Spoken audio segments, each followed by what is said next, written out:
Hello students, this is Indrani Mathematics. இப்போ chapter number 7, Applications of Differential Calculus. அதில் exercise 7.3, sum number 3 பார்க்கலாம். Explain why Lagrange's mean value theorem is not applicable. So, இந்த theorem not applicable. ஏன் applicable இல்லை to the following functions in the given intervals.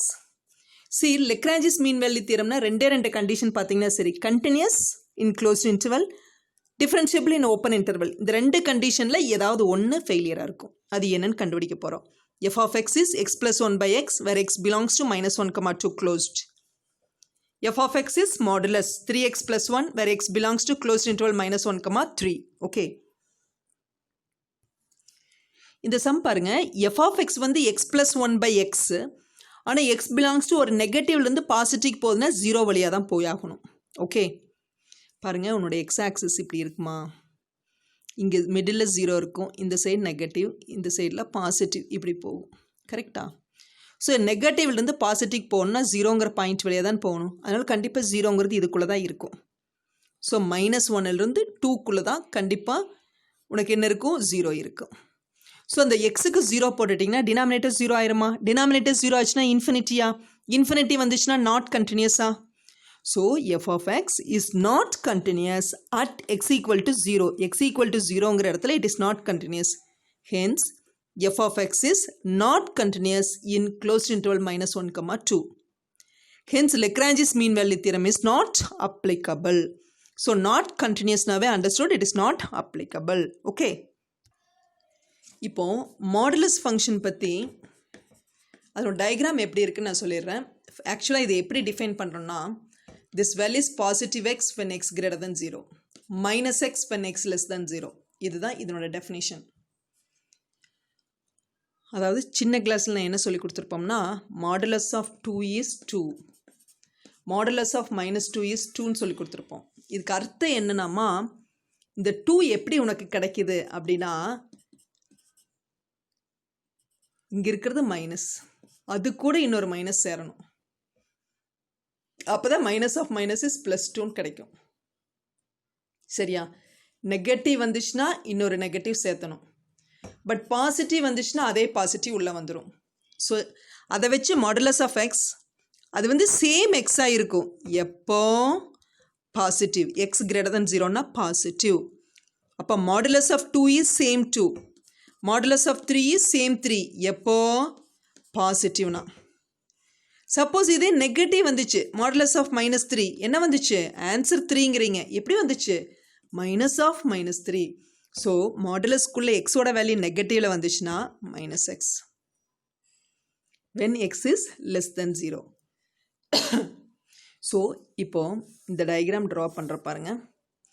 இதில் equality எந்த இடத்துல வேணாலும் நீ போட்டுக்கலாம். ஓகே, இப்போ ஒய்யோட வேல்யூ எக்ஸாக இருக்கும். எங்கே? Greater than or equal to 0, 0 அதிகமாக இருக்கும்போது 1, 2, 3. இது எக்ஸ் ஆக்சிஸ். ஓகே, இது ஒய் ஆக்சிஸ், இது எக்ஸ் டேஷ். இப்போ ஒய் ஈக்குவல் டு எக்ஸுங்கிறது என்னது, எக்ஸ் வந்து greater than or equal to 0, greater than or equal to 0னா இது தானே இந்த சைடில். ஒய் வந்து எக்ஸாக இருக்கும். ஒய் வந்து எக்ஸாக இருக்கும்னா எக்ஸும் ஒய்யும் சேமாக இருக்கும்னு அர்த்தம். அப்படின்னு என்ன அர்த்தம், எக்ஸுக்கு 1 போட்டிங்கன்னா ஒய்யும் 1, எக்ஸுக்கு 2 போட்டிங்கன்னா ஒய்யும் 2, எக்ஸுக்கு 3 போட்டிங்கன்னா ஒய்யும் 3. இப்படி போகும் எங்கே, பாசிட்டிவ் வேல்யூஸில். இதுதான் ஒய் ஈக்குவல் டு எக்ஸ். அதுவே அடுத்தது என்ன, ஒய் ஈக்குவல் டு -x. அப்போ எக்ஸுக்கு 1னா ஒய் வந்து என்னென்னா -1. அப்போ எக்ஸ் வந்து லெஸ் தென் 0. நான் எடுத்துக்கிற எக்ஸ் வந்து எப்படி இருக்கணும், நெகட்டிவில் எடுத்துக்கணும். அப்போ நான் இங்கே எடுத்துக்கிறது எக்ஸோட வேல்யூ என்ன எடுத்துக்கணும், -1. அப்போ ஒய்யோட வேல்யூ இஸ் +1. எக்ஸோட வேல்யூ -2னா Y value is minus of மைனஸ்னா +2 ஆயிரும். ஸோ எக்ஸோட வேல்யூ இங்கே -1, இங்கே -2, இப்படி போகுது. எக்ஸுக்கு -1னா ஒய்க்கு +1, எக்ஸுக்கு -1னா ஒய்க்கு +1, எக்ஸுக்கு -2னா ஒய்க்கு +2. ஸோ இப்படி வரும். இதுதான் y equal to -x. So இப்போ எப்போவுமே மாடுலஸ் ஃபங்க்ஷனை எப்படி கண்டினியூஸ்னா, கிராஃபிக்கலாக நான் எப்படி சொல்லணும்னா, இப்படி கையை வச்சு ட்ரா பண்ணிங்கன்னா கையை எடுக்காமல் எந்த கர்வை ட்ரா பண்ண முடியுதோ அதுக்கு பேர் கண்டினியூஸ் கர்வ். ஸோ இது கண்டினியூஸ் கர்வ். பெண்டு தான் ஆகுதோ ஒழிய கையை வெளியே எடுக்காம தான் போகிறேன். ஸோ டிஸ்கண்டினியூஸ் கர்வ்னு என்ன அர்த்தம்? ஸோ ஃபார் எக்ஸாம்பிள் இப்படி ஒரு கர்வ் இருக்குன்னு வச்சுக்கோ. இப்படி ட்ரா பண்ணுறேன். எகெயின் இந்த இடத்துல இருந்து இதோட முடிஞ்சிருச்சு. அடுத்து கர்வ் இங்கே ஆரம்பித்து இங்கே போகுது இப்படி. ஸோ இதுதான் டிஸ்கண்டினியூஸ் கர்வ்னு சொல்லுவோம். பட் இங்கே கையை இங்கே வச்சு ட்ரா பண்ணுறீங்க. இந்த இடத்துல நிறுத்துகிறேன், மறுபடியும் மேலே போகிறேன், இந்த மாதிரி ஒரு லைன் ட்ரா பண்ணுறேன். ஸோ இதுக்கு பேர் கண்டினியூஸ் கர்வ். ஸோ எப்பவுமே modulus function is always continuous. ஆனால் எக்ஸுக்கு 0 போடுறேன். இங்கே 0 வச்சு சொல்லும்போது இங்கே டிஃப்ரென்ஷியேட் பண்ணிப்பார். இந்த இடத்துல ஒய் டேஸ் வந்து 1 இருக்கும். பட் இந்த இடத்துல ஒய் டேஸோட வேல்யூ -1 இருக்கும். ஸோ 0க்கு அப்புறம் ஆஃப்டர் 0 பிஃபோர் 0 ஒரே ஃபங்க்ஷன் தான். மாடுலஸ் ஆஃப் எக்ஸுங்கிறது ஒரே ஃபங்க்ஷன் தான். பட் டிஃப்ரென்சியேஷன் 2 வேல்யூ கொடுக்குது. ஒன்று 1 இருக்குது 0க்கு ஆஃப்டர், 0க்கு பிஃபோரில் உனக்கு என்ன இருக்குது -1 கொடுக்குது. ஸோ இந்த ஆன்சர் கரெக்டே கிடையாது. ஏன்னா டிஃப்ரென்சியேஷன்னா ஒரே ஒரு ஆன்சர் தான் கிடைக்கணும். எக்ஸோட டிஃப்ரென்சியேஷன் என்னென்னா 1ன்னு சொல்ல தெரியணும். அதுக்கு ஒருத்தர் 1, ஒருத்தர் 2, ஒருத்தர் 3ன்னு சொன்னீங்கன்னா மீனிங் இருக்கா? No meaning. ஸோ மாடுலஸ் ஃபங்க்ஷனுக்கு இந்த சைடில் பாசிட்டிவ் வேல்யூ, இந்த சைடில் negative value. It is not possible. So எப்போவுமே இட் இஸ் நாட் டிஃப்ரென்ஷியபிள். எது? Modulus function is always not differentiable. நல்லா புரிஞ்சுக்கோங்க. ஓகேவா? ஸோ இதை பேஸாக வச்சுட்டு நான் இந்த ஃபங்க்ஷன் எடுத்துக்கிறேன். f of x equal to modulus of 3x + 1 where x belongs to -1, 3. So இப்போ இந்த தட் இஸ் கால்ட் இந்த மாடுலஸ் என்ன ஆகுதுன்னு பார்க்கலாம். நம்மளோட கிராஃபில் என்ன சொல்கிறீங்க நீங்கள்? y equal to modulus of 3x + 1. So இது எந்த இடத்துல உனக்கு 0 ஆகுதுன்னு பார்த்துக்கணும். 3x + 1 equal to 0. அப்போ 3x ஈக்குவல் டு -1. அப்போ x is equal to -1/2 1/3. So உனக்கு ட்ரா பண்ணினீங்கன்னா -1/3ங்கிறது எங்கே ட்ரா பண்ணுவேன்? இங்கே இருக்கும். ஓகே. So -1/3க்கு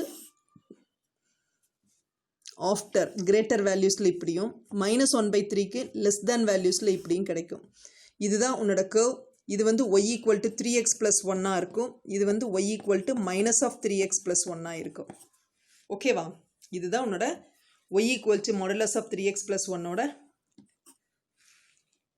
diagram. அப்போது இது கண்டினியூஸ் தான் எப்போவுமே. ஓகே. பட் இந்த இடத்துல டிஃப்ரென்சியேஷன் 3 இருக்கும், இந்த இடத்துல டிஃப்ரென்சியேஷன் -3 இருக்குது. So it is not differentiable. ஓகேவா? ஸோ இப்போ நான் என்ன சொல்ல வர்றேன்? f of x is continuous in closed interval -1, 3. ஏன்னா மாடுலஸ் ஃபங்க்ஷன் வந்து always continuous. But f of x is not differentiable at x equal to -1/3. ஏன்னா -1/3க்கு கிரேட்டர்லையும் -1/3க்கு ஸ்மாலர்லையும் தான் உனக்கு வேல்யூ மாறுது. So at x equal to -1/3ல it is not differentiable. இந்த -1/3ங்கிறது இதுக்குள்ள இருக்கிற value. Hence f of x is என்னாகும்? not differentiable in open interval -1, 3. So hence Lagrange's mean value theorem is not applicable. Okay.